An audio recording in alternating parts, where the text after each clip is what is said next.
Menjadi orang dewasa menuntut kita untuk lebih bijak dalam mengekspresikan perasaan atau suasana hati, khususnya di hadapan orang-orang terdekat.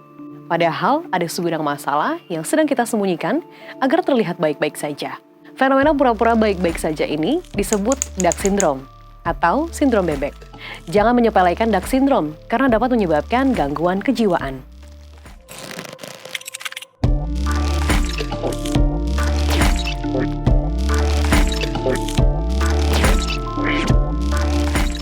Istilah dark syndrome pertama kali digunakan untuk menjelaskan sebuah fenomena kemahasiswaan. Berawal dari Stanford University. Kampus prestisius tingkat dunia ini dikenal dengan tuntutan akademis yang cukup berat bagi para mahasiswanya. Pada semester pertama, para mahasiswa terlihat tenang dan seimbang antara kehidupan akademis, pergaulan, dan organisasi kampus yang dianalogikan seperti bebek di atas permukaan air, berjalan dengan tenang. Tapi kalau kamu lihat ke bawah, bebek yang berenang dengan tenang itu sedang berjuang mengayuh agar tetap berjalan dan mengapung di atas air. Di balik kesempurnaan hidup mahasiswa Stanford, ada beban akademis yang cukup berat. Dari sinilah terminologi dark syndrome kemudian diperluas untuk menjelaskan masalah-masalah sosial dan kehidupan pribadi yang intinya sama, berusaha untuk terlihat baik-baik saja. Berusaha untuk terlihat sukses dengan segala macam pencapaian yang dicapai dengan berdarah-darah, kemudian dipendam sendirian. Adapun gejala dark syndrome seperti merasa kewalahan berlebihan, sulit menenangkan pikiran, merasa buruk tentang diri sendiri, khawatir dan pelupa secara terus-menerus, dan perubahan nafsu makan yang berujung pada depresi. Meski belum dikategorikan sebagai penyakit mental, dark syndrome merupakan tahap awal menuju depresi dan gangguan kesehatan jiwa lainnya. Psikiater Roxanne Dryden Edwards menyatakan ada beberapa faktor yang menyebabkan terjadinya dark syndrome, seperti ekspektasi yang terlalu tinggi dari keluarga dan teman.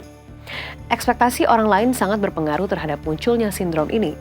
Overthinking terhadap persepsi orang lain, sehingga kita berusaha untuk terlihat baik-baik saja dan berupaya keras agar tidak menjadi bahan gosipan atau gunjingan orang-orang sekitar. Padahal bisa jadi itu hanya kekhawatiran berlebihan saja. Orang sekitar sudah kadung melihat kita sebagai sosok yang berprestasi dan sukses, sehingga jika tidak lagi meraih sebuah pencapaian, ada ketakutan untuk diremehkan oleh orang sekitar. Kedua, perfeksionisme.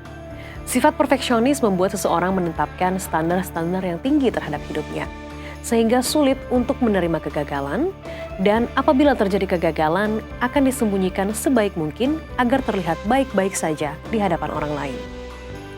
Ketiga, pengalaman traumatik. Peristiwa traumatik dalam hidup seseorang cukup berperan besar dalam kemunculan dark syndrome.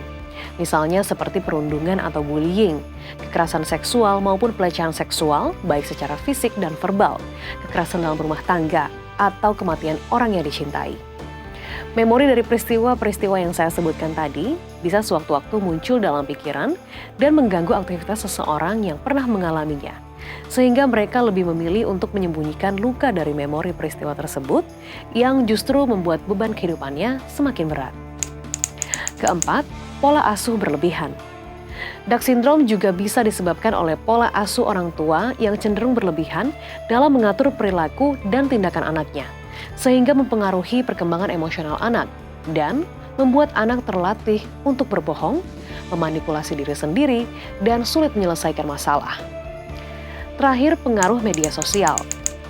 Kalau kita buka Instagram, Facebook, LinkedIn, atau media sosial lainnya, pasti ada aja prestasi orang-orang yang terpampang nyata di platform-platform tersebut.